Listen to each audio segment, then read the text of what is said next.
Então, vamos lá, gente. Olha, estamos no capítulo 5º, Conviver e Ser, né? É um capítulo bem longo, já estudamos o subcapítulo Cair em Si, subitem, né?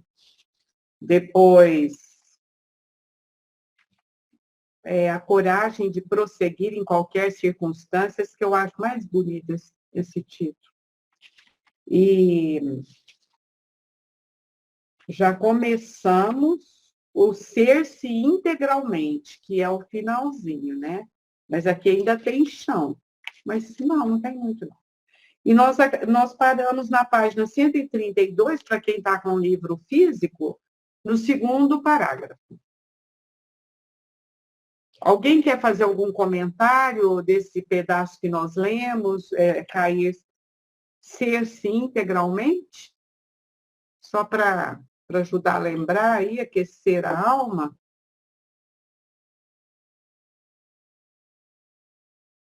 Que ela começou a trabalhar com o ter e o ser, né? E ela vai fazendo essa distinção, que a gente acaba ficando mais no ter do que no ser, aí ela adentra na educação das crianças, né? Que muitas vezes nós acabamos trabalhando com o ter e não com o ser na criança. O que mais? Quem quer ajudar a lembrar? Ela fala que uma vida saudável estrutura-se no ser e não naquilo que se tem. A Ju chegou. E não naquilo que se tem e com frequência muda de mãos. Boa tarde, Juliana. Tudo bem? Oi, boa tarde, tudo jóia com vocês? Tudo está melhorzinho Desculpa o agora? atraso, a gente está melhor, graças a Deus. Então tá bom. A Ana vai ajudar. Pode falar, Ana.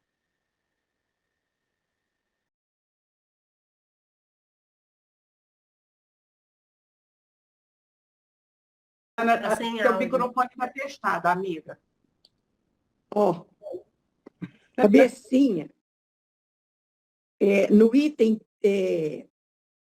no livro, aliás, O Homem Integral, ela tem um item que fala somente, exclusivamente sobre o ter e o ser.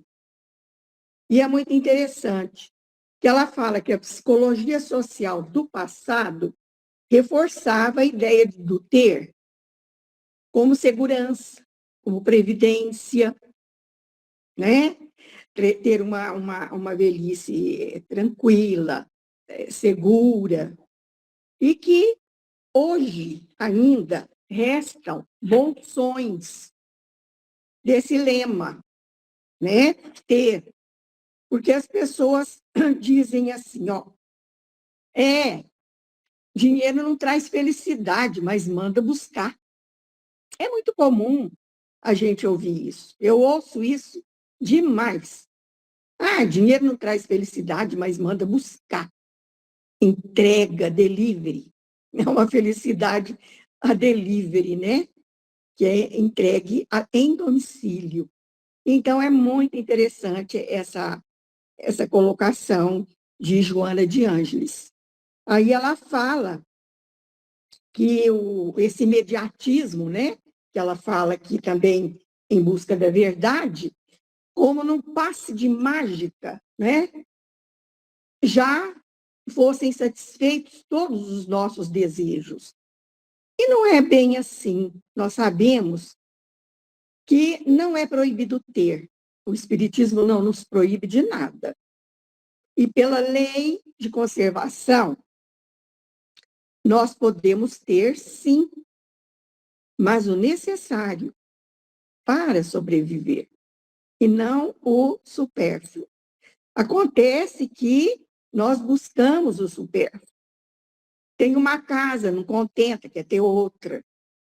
Tem uma casa mais simples, quer ter uma mais sofisticada, mais moderninha. Tem um carro, mas não contenta, quer ter o carro do ano, e por aí vai, né? Então, é isso aí.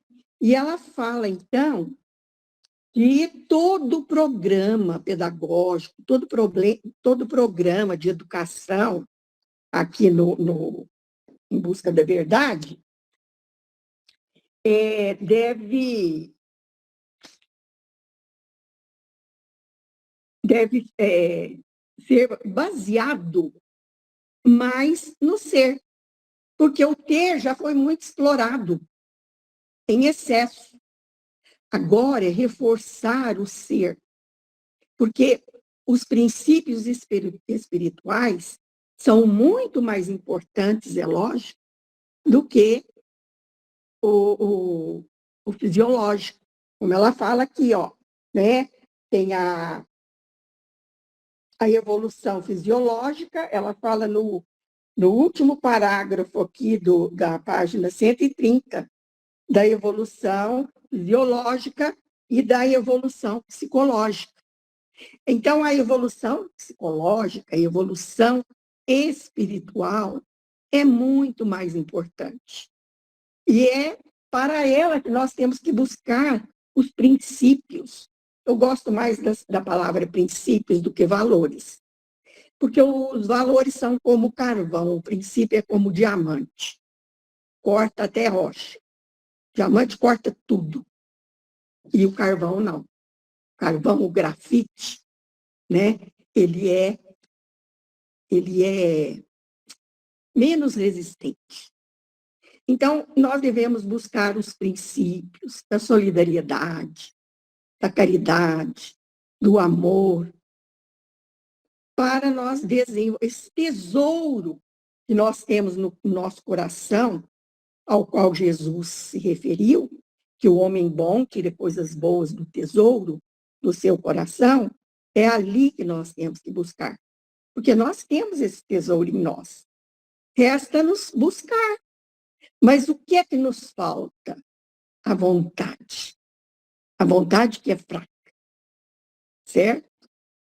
E Joana, então, fala muito bem sobre essa questão do ser e do ter, que tem que estar em harmonia, são polaridades. Nós não podemos abrir mão do ter também.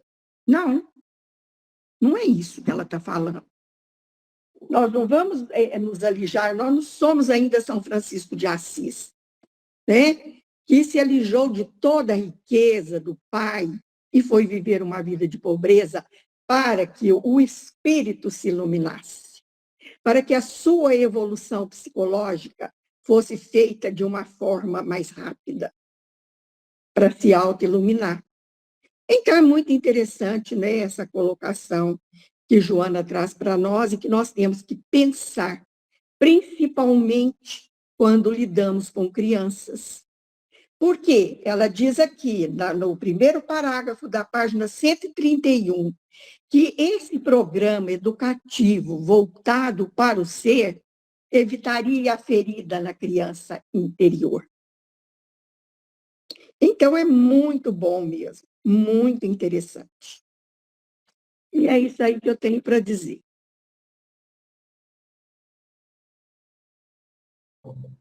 Podemos continuar? Mais alguém quer falar, gente?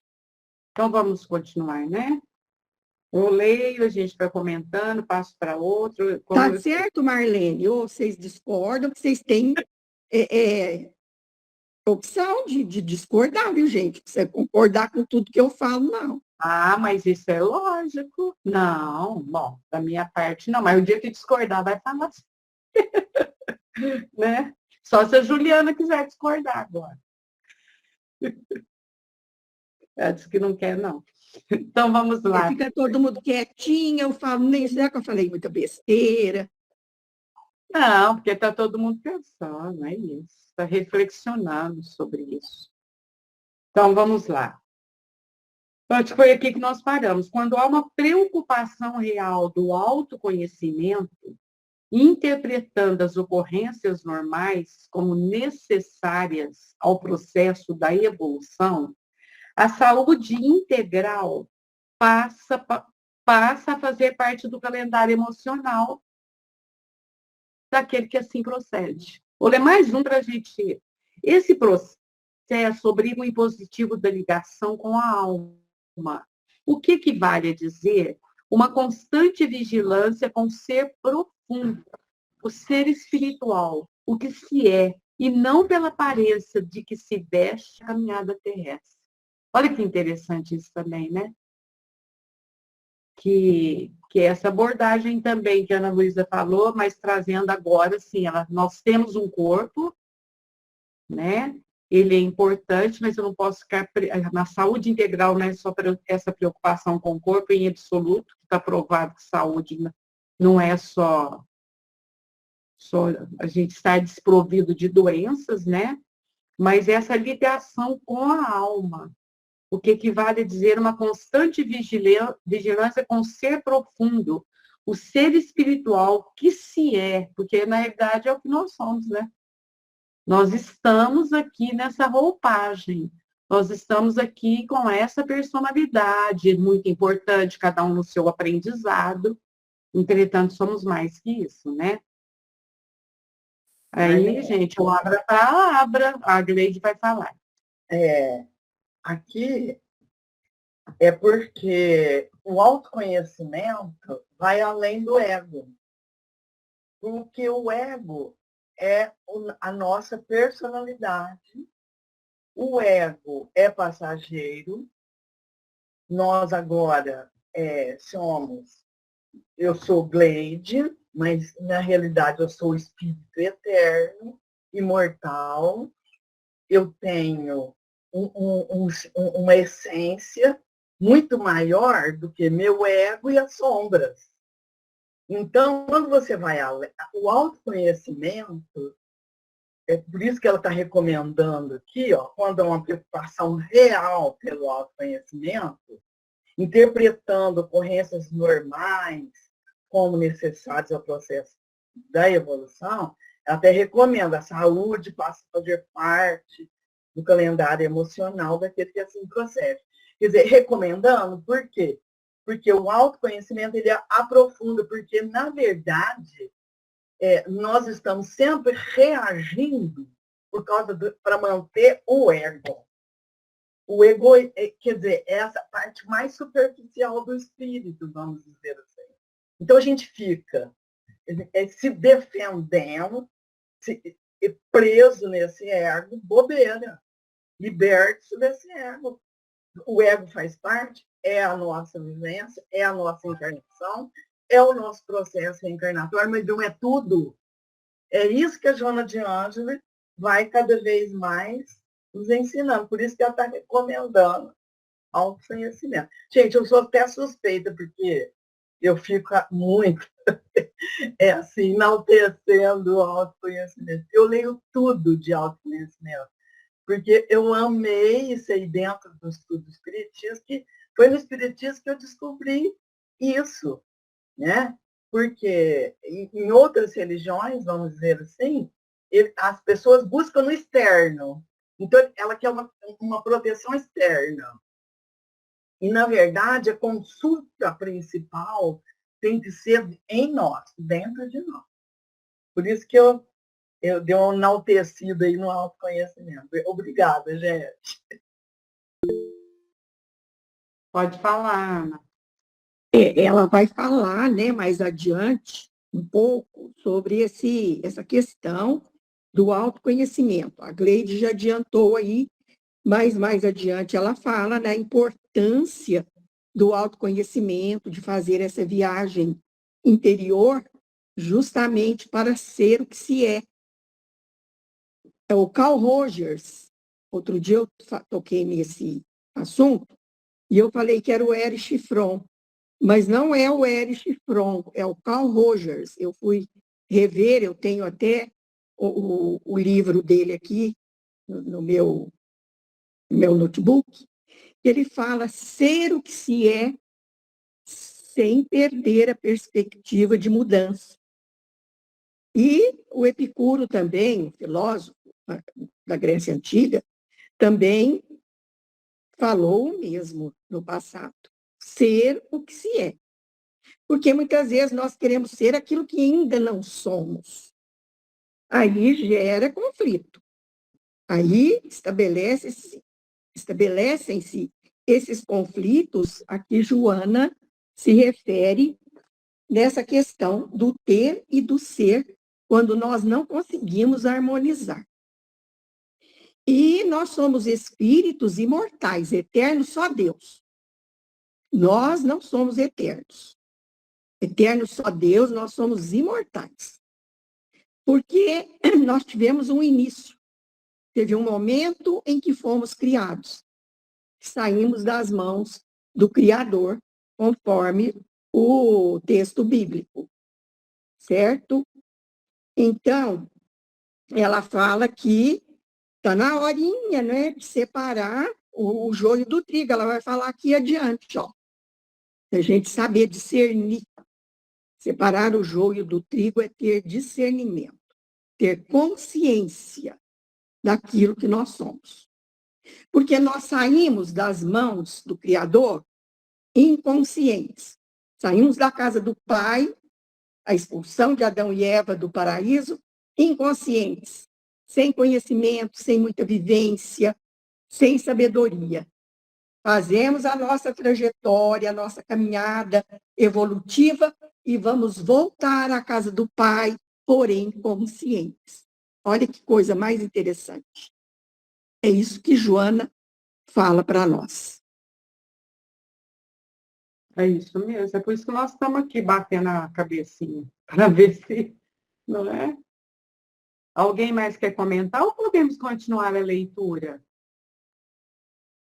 Então, eu vou pedir para a Aide, porque vou seguindo aqui a tela. Você faz a leitura, Aide? Vamos lá.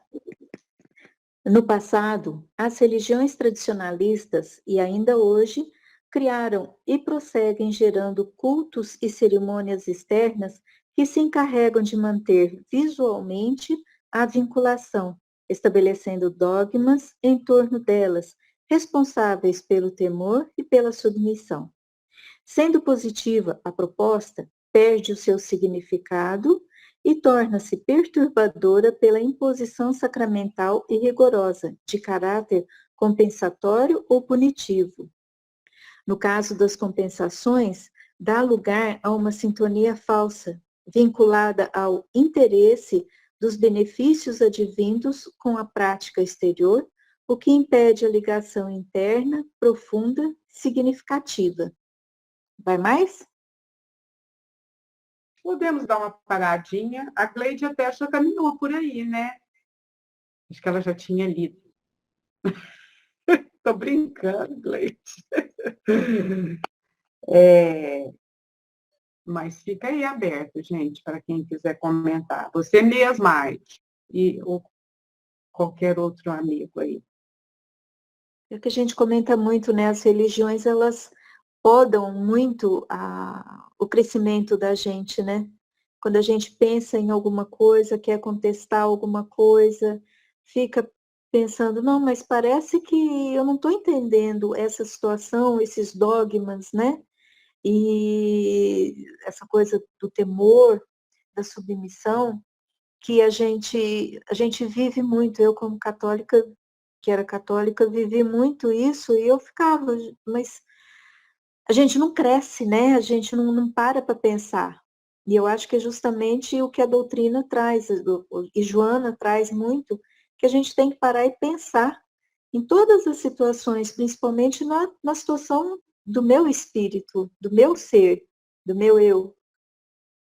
E as religiões, elas podam muito isso. E sempre em benefício de alguns, né, que querem dominar.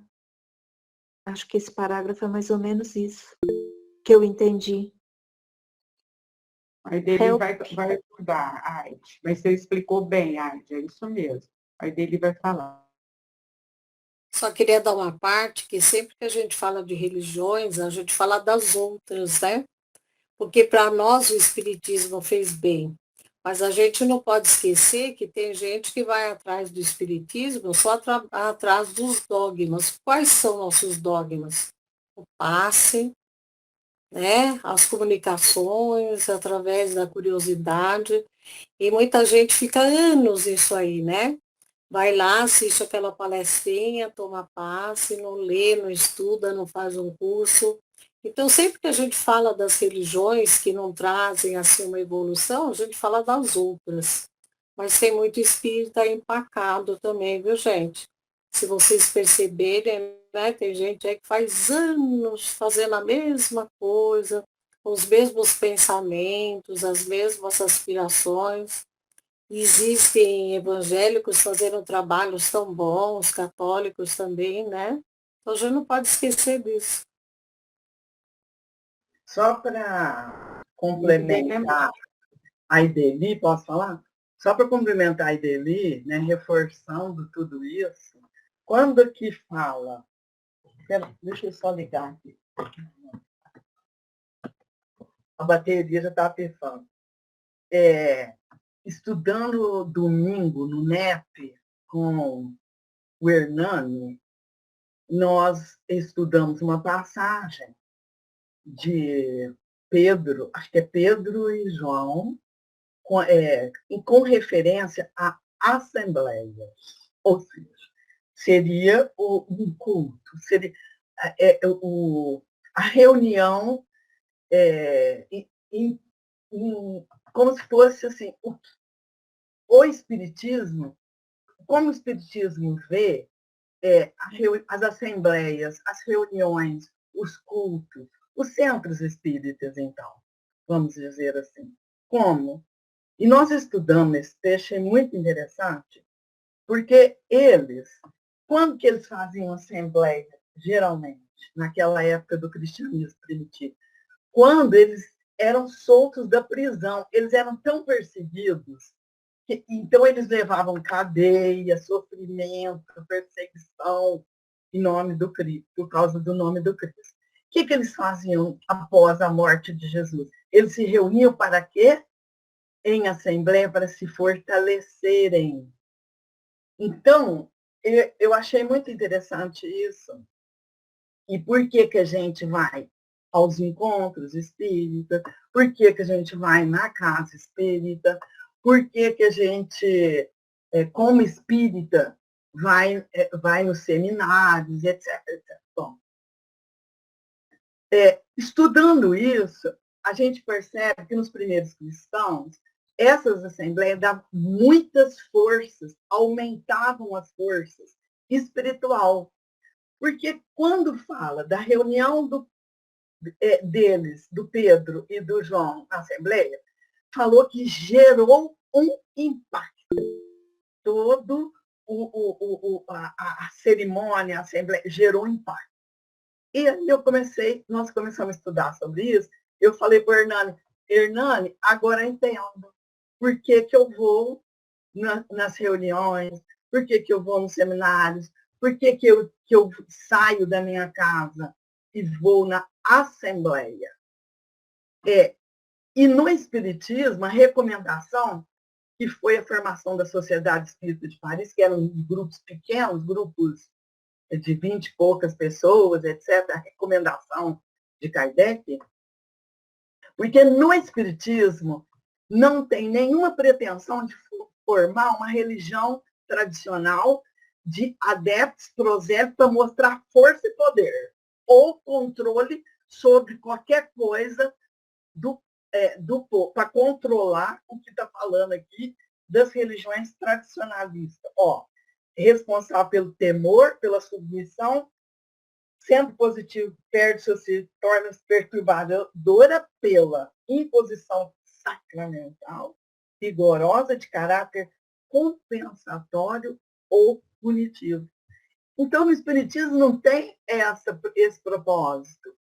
O propósito que nós fomos entendendo dos primeiros cristãos é que eles se refaziam das perseguições. Eles se refaziam nas assembleias das dores que eles passaram por testemunhar o ensinamento do Cristo. E aí eu fui entendendo, já sei, por isso que eu volto assim. Por exemplo, depois da nossa reunião aqui, que somos em 12 pessoas, eu fico mais forte. Para quê? É para fazer proselitismo do Espiritismo? Não. É porque vocês, em conjunto, me dão muito mais força para eu aguentar depois a minha guerra, meu conflito, os meus temores, sozinha, que essa é a trajetória. Na minha vamos dizer, caminhada evolutiva, é nos grupos, é nas assembleias, que eu me fortaleço individualmente, para depois eu aguente o tranco. E eu achei isso muito legal quando nós estudamos lá no NEP, porque eu falei assim, Ornane, agora estou entendendo o porquê de assembleias, porque, como diz, o que é um culto, e o que é cerimônia, para que serve. No Espiritismo, agora eu estou entendendo isso. Mas, nas religiões tradicionalistas, o que eles querem mostrar? Força e poder. Eles misturam até com política, porque interessa, é força. Olha, nós somos isso, nós somos aquilo. Os evangélicos, os católicos, os budistas, os muçulmanos. Gente, usar isso, por isso que o Cristo já estabeleceu quando viram, ou ele fez um argumento, meu reino não é desse mundo, eu não estou aqui brigando pelo poder, eu não venho competir com o poder de César. Mesmo, Gleitinha. E a Nara quer falar. Ela fala. Aí a Nara também quer falar, senão daqui a pouco vocês duas vão criar uma dicotomia aí. Então vai, Bom, Nara. eu, lógico, concordo plenamente com a Ideli, porque quando tem uma pergunta no Livro dos Espíritos que fala assim, qual a melhor religião? Ele fala aquela que mais homens de bem fizer. Então, nós vemos, viu, Ideli, evangélicos, católicos, muito sinceros, muito dedicados, e nem não é essa a visão que eu gostaria de expor aqui. Então, concordo sim, porque quando você fala, está cheio de espírita, que, como diz, só vai ver fenômeno e tomar passe, tá mesmo, a gente conhece, né? Agora, o espiritismo não tem isso. Então, não é o espiritismo, são as pessoas. Então, eu acredito, sem discordar com você, eu acredito que a doutrina espírita, gente, ela se destaca. Por que que ela é uma doutrina de, vamos dizer assim, de lógica, uma doutrina raciocinada, e isso nós temos que defender. Quando ela cita aqui que as religiões tradicionalistas, prosseguem tudo, ela está querendo, acredito que ela está querendo ressaltar a grandeza do Espiritismo. Primeiro, como terceira revelação. Não foi dirigida por Jesus. E segundo, nós temos sim, que reconhecer o grande valor da doutrina espírita com relação às outras religiões, sem desmerecê-las na qualidade de fazer homens de bem. Eu conheço pessoas que eram completamente destrambelhados e que viraram evangélicos e se tornaram pessoas de bem mesmo. A religião, para eles, teve um fundamento, assim, teve uma repercussão muito positiva, né? A gente sabe isso, por isso que eu não estou, assim, discordando. Só que eu gostaria aqui de ressaltar, gente, a grandeza do Espiritismo. Porque ela difere, porque ela explica. Ela não tem esses formalismos, como fala aqui, cerimônias externas. E aí, na frente, ela vai falar. Estabelece-se, nesses casos, uma sintonia falsa. Então, isso nós não podemos negar. E se há falhas, acredito eu que não é do espiritismo, é dos espíritas. Então, que não sabem, mas nós temos que ressaltar essa grandeza, que ela é diferente, gente. Eu fiz uma entrevista no Sementeira na semana passada, vai sair domingo agora. Aí ele tinha uma pergunta que a gente fazia para o entrevistado, assim, qual a grande, vamos dizer assim, o grande valor, eu não lembro como que era, assim, qual a grande, assim, o grande valor que você acha que a doutrina espírita tem? Ele falou assim, gente, a lógica, a liberdade que ela dá para nós. Esse é um grande trunfo, apesar de explicar, além de explicar as consequências, mas ela nos dá essa liberdade. Então, gente, até hoje, eu acho assim, a doutrina espírita, pelo menos para mim, foi uma luz que eu acho ainda que responde tudo que a gente está precisando. Então, Então, eu fico, assim, querendo, assim, só complementar, viu, Ideli, o que você falou, que nós temos que engrandecer, gente, essa doutrina. Ela é maravilhosa, né? Penso sim, não sei. Vamos ver o que a Ana vai acrescentar, hein? Tá, o assunto está esquentando. Eu também tenho uma coisa para Está falar. esquentando. Eu penso que tem muita procedência, tanto o que a Ideli falou, que é uma verdade, ela fez assim, ela usou uma linguagem comparativa, né? Ela tomou o conteúdo pelo continente, mas ficou claro isso, que o conteúdo é justamente o que ela disse, né? Não é o espiritismo, mas são os espíritas, foi isso que a Ideli disse. Então, tem muita procedência. E o que a Nara falou também. E o meu destaque para o espiritismo é, além da formação do homem de bem, a formação do homem moral. Porque o objetivo maior do espiritismo é a transformação moral do homem. Então, ele pode ser até um homem de bem, mas ainda lhe falta a ação moral. Isso fica muito claro no Livro dos Espíritos, quando ele trata das ações morais. É muito interessante. Então, é o objetivo, é o escopo maior do Espiritismo, a transformação moral, a formação do homem moral. E está de acordo com aquilo que o mestre de Kardec dizia. O homem biológico é produto da natureza. O homem social é produto do meio. O homem moral é produto de si mesmo. É isso que a Joana fala. Se introjeta, faz a viagem interior, se autodescobre, se autoconhece e se transforma moralmente. Isso, Ana, só me reforçar. Interessante. Ah, não. Peraí, Gleide, depois eu já faço a palavra. Não, pode falar. Lembra que eu tinha falado depois da Ana? Eu já te passo a palavra. Somando tudo isso que cada uma falou, estou aqui reflexionando. Todo mundo falou certo. E só lembrando ainda, acrescentando, que o Espiritismo, né, uma das perguntas também, será a religião do futuro? Não, mas o futuro das religiões. E, coincidentemente, esse dia eu estava ouvindo, até por questões políticas, eles citavam, né? Eu acho que foi a propósito do número dos religiosos, aí tanto de católico, tanto de evangélico, tanto disso, tanto daquilo, ninguém citou espiritismo.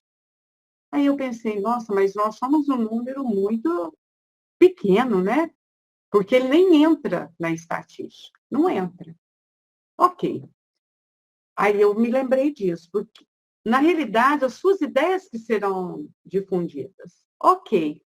Quando foi num domingo, gente, foi até no Dia dos Pais. Eu queria ver uma postagem da minha neta no Instagram, que a minha filha falou, ela postou assim, assim. E eu sou meio crua em Instagram. A hora que eu entrei, eu nem sabia que no Instagram tinha live, para mim fosse só no Facebook. A hora que eu entrei, gente, uma pessoa que eu conheço, que é evangélica, ia começar uma live. E ela começou, tá aqui fulano, fulano e a Marleninha. Eu falei, estou enganada, agora tem que ficar aqui até o fim, lá. Porque como que eu vou sair? Que deselegância. Ajoelhou, tem que rezar, viu, Marlene? Hã? Ajoelhou, tem que rezar. Eu falei assim, nossa, se eu sair vai ser muito feio. Ela ainda vai falar, saiu porque ela é espírita, eu vou ficar aqui. E fiquei. Só vi coisa boa. E sabe o que mais? A pessoa que estava fazendo a live, ela cita textos evangélicos que nós usamos. Todos eles. E fez afirmações que eu também faria, eu acredito que qualquer um de vocês aqui.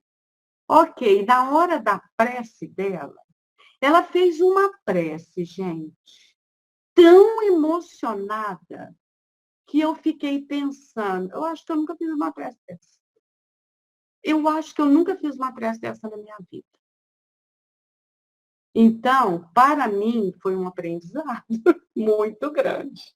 Ainda bem que eu tive um pouco de verniz, falei, não, eu vou ficar, seja tudo pelo amor de Deus. Mas eu só vi com bons olhos. Então, entrou nesse assunto, eu precisava falar isso com vocês, eu não tinha falado com ninguém.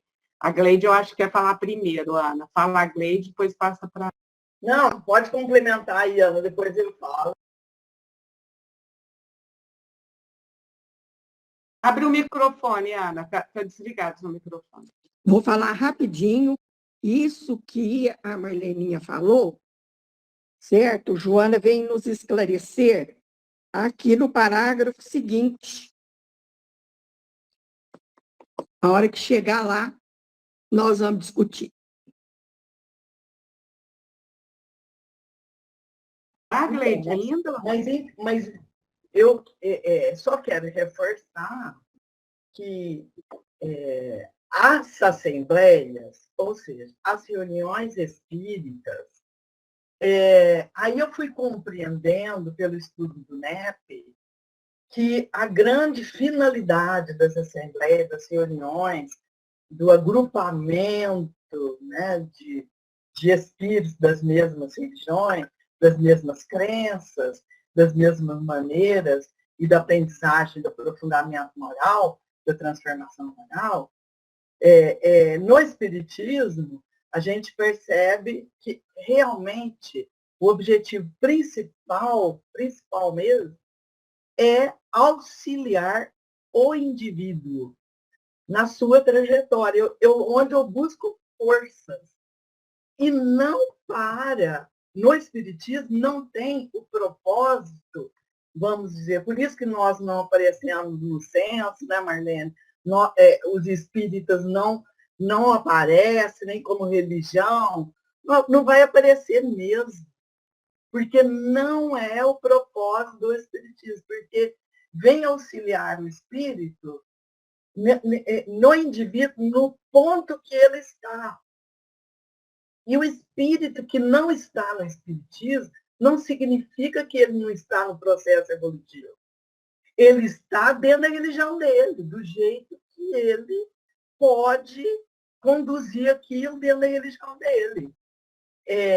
E o Espiritismo, Kardec, então, aí eu fui entendendo nesses estudos do NEP, que não tem esse objetivo de formar grupo no sentido de ser poderoso, numeroso, disputar, competir. E aqui a Joana fala que esses, né, encontros, né, ela até fala, dá lugar a uma sintonia falsa, vinculada ao interesse dos benefícios advindos com a prática exterior. O que impede a ligação interna, profunda e significativa. Então, a Joana está reforçando para nós esse aspecto individual. É isso que vamos, né, acho que nós todos concordamos com isso, porque é o aspecto mesmo, né? É individual, senão nós estaríamos no número do censo, né, Marlene? Não estaríamos no número do censo, não estamos. Podemos continuar, gente? Então, a sua vez, João. Você está com o texto aí? Não tenho esse eu queria que você tivesse. Mas pode usar da palavra, hein? Não é porque você é o único homem aí que você vai se acanhar, tá? Além de você ser o único homem, você é o mais jovem. Então, você tem preferência aqui. Ô, Ana, então é a sua vez de ler. Então, vamos lá. No referente às punições, compromete o adepto que se preocupa mais com a forma do que o conteúdo. E aqueles que são sinceros tornam-se tementes em vez de conscientes em torno dos resultados psicológicos da identificação do si mesmo. No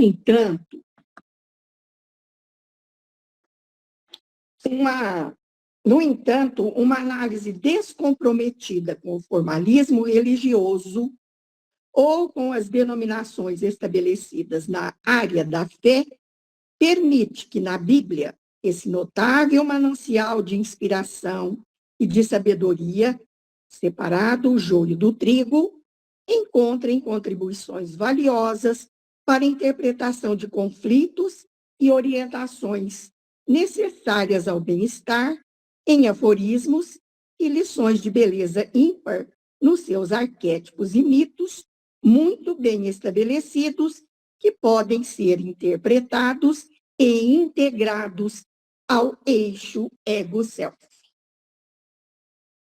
Então, o que ela está dizendo aí? Ela está dizendo que, no que se refere às punições, vai formar pessoas, as outras religiões, pessoas mais tementes do que conscientes. O que é a panagem do Espiritismo, nos tornar conscientes, racionalmente conscientes. E ir além, transcender a razão e ir além da razão, buscando a intuição, a inspiração mediúnicas. Então, é muito importante. Então, a Bíblia é realmente um manancial inspirador para eles, para nós, certo? Mas eles têm essa questão aí, são tementes a Deus e não conscientes de si mesmos, porque eles ficam mais voltados para o mundo externo, principalmente os evangélicos. É muito materialismo, muito. Principalmente os testemunhas de Jeová, que eles não são evangélicos, né? Eles se consideram à parte. Eles são testemunhas de Jeová, não são evangélicos. A gente vê, percebe que é muito voltar. As assembleias, eles fazem essas assembleias. Mas eles, nossa, é puro materialismo. Puro. Eles fazem roupa. É importantíssimo fazer a roupa para eles. Os testemunhos de Jeová. Eles vão tudo de roupa nova, não repete roupa, não. E a ajuda é mais entre eles mesmos. Eles se ajudam, eles se reforçam. Não é como no Espiritismo, que faz a caridade sem olhar a quem. Ajuda um, ajuda outro, não importa se ele é católico, se ele é evangélico, dá uma cesta básica aqui, dá uma assistência espiritual ali.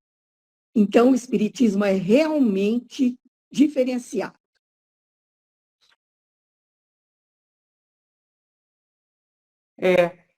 Voltando rapidinho só no exemplo que eu dei, se fosse o inverso, às vezes, se eu estivesse fazendo uma live com a temática espírita, essa minha amiga provavelmente não ficaria.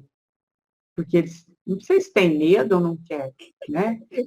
E eu falei, não, eu vou ficar porque eu achei deselegante, né? Então, é talvez isso. E mais uma coisinha, tinha um parente... Eu ficaria mesmo, Marlene. Eles não ficam. Tinha um parente do Tonho, que desencarnou, ele era evangélico, ele é esposo. Nossa, mas eles mandavam tanta coisa para nós, livros, opúsculos, revistas, e, metendo pau no espiritismo. Mas falava mal, né? E eles falam, até que na Bíblia fala espiritismo, imagina, né? O espiritismo é posterior. Aí eu lia tudo, porque eu tenho isso, né? Eu lia tudo. Aí eu falava para o Tonho, ele falava assim, nossa, mas que desaforo. Nossa, eu vou falar para ele. Eu falei, que desaforo, Tonho.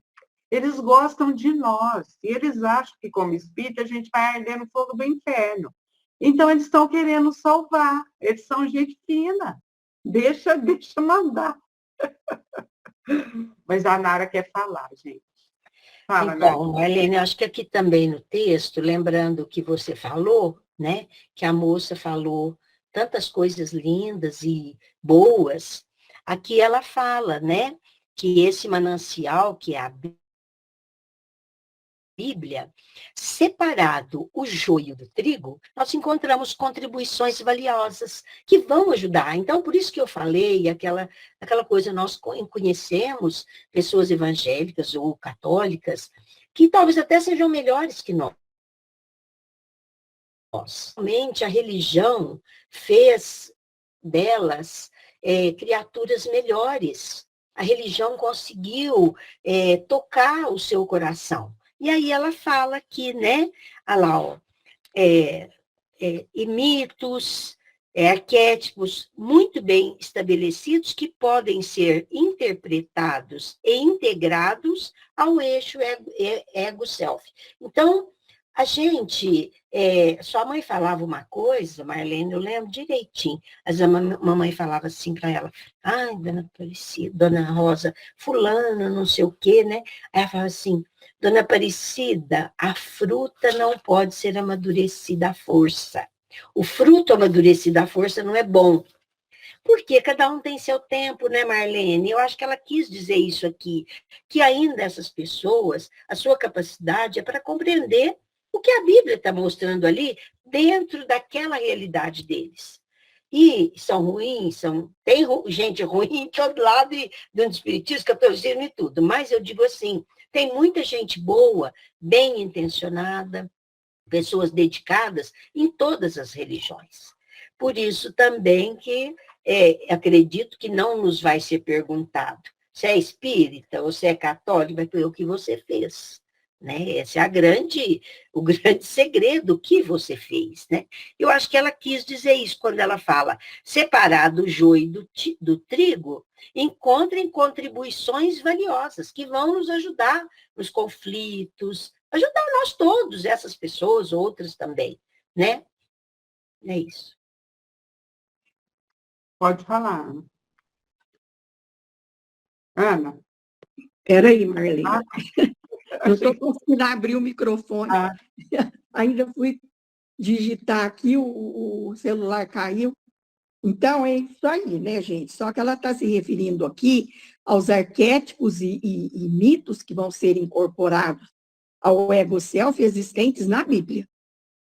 Então, é para qualquer pessoa que pegue lá a Bíblia, vai ter lá uma fonte de inspiração. É isso que ela está querendo dizer, né, para nós. E, então, a questão de formar homens tementes é justamente porque eles acreditam no Jeová. Esse Jeová é o Deus antropomórfico de Moisés.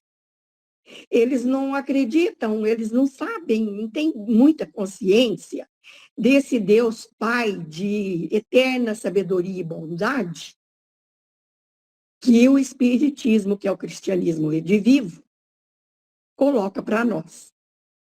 Então, eles temem, porque esse Deus de Moisés é um Deus vingativo, é o Deus antropomórfico que Joana falou nos parágrafos anteriores aqui, desse capítulo que nós estamos estudando.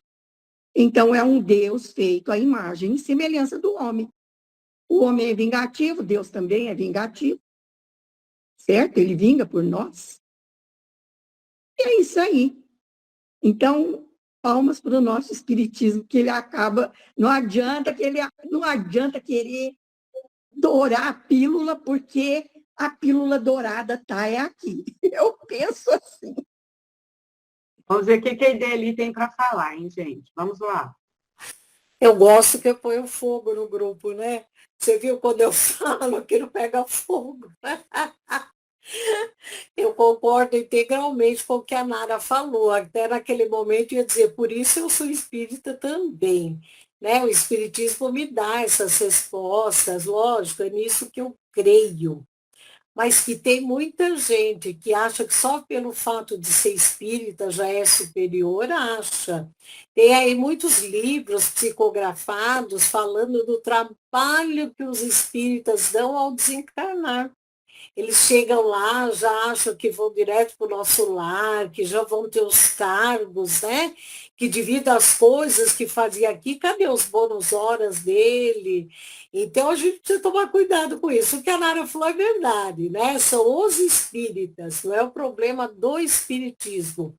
Mas não adianta se a gente não praticar, se a gente não for melhor a cada dia, se a gente não seguir esses ensinamentos para a nossa transformação pessoal, então não adianta ser espírita, né?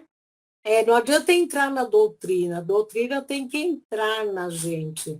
E isso é só com o tempo mesmo, né? Só para pôr É fogo. isso aí, prima. Mas ó, é bom. Até a Carla abriu. A Carla abriu. Só um minutinho, Carla. A Ana também pediu a palavra. Pois você fala. Mas você, antes da Nara, que afirmou isso, né? Antes da Nara, você afirmou isso. Que não é o espiritismo, são os espíritas. Ou eu entendi errado? Então, é isso aí mesmo. Eu também concordo. O espiritismo não dá esse gabarito aí pronto para ninguém. Trata-se de uma autoconstrução. O homem moral é construção de si mesmo. Então, nós é que vamos nos construir nesse sentido. E aí, Carla? Iluminou a tela aqui. Olha aqui, ó. Imagina, gente, assim eu fico com vergonha. Boa tarde, gente.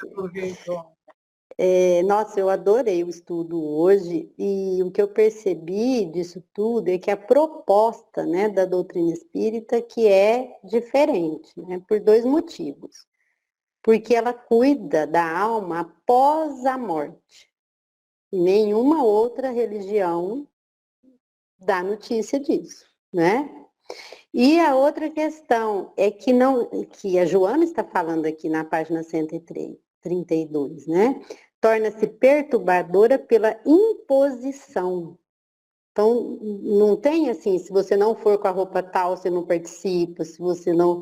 Né? Então, a proposta espírita não tem imposição e não tem caráter compensatório nem punitivo, né? Que é o que diferencia das outras religiões, né?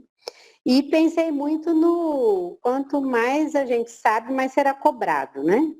Então, se é muito bom ser espírita, nós que sabemos, né, a dose, né, de consciência com certeza é muito maior, né? Então vai ser cobrado muito mais. E assim, para um outro momento eu fiquei pensando nos cultos e cerimônias externas que nós criamos na nossa vida, né? Na nossa rotina, no nosso dia a dia, muitas vezes perdemos o conteúdo, né? E por conta da forma, né? O conteúdo seria as emoções, os sentimentos daquele momento, né? Que a gente vive, né? A todo minuto. É isso, gente. Amei ouvir vocês hoje participar. Como vocês disseram, não participar fica muito ruim. Nós também amamos, Carla. Você tem que sair mais cedo, né? Pode sair, Carla.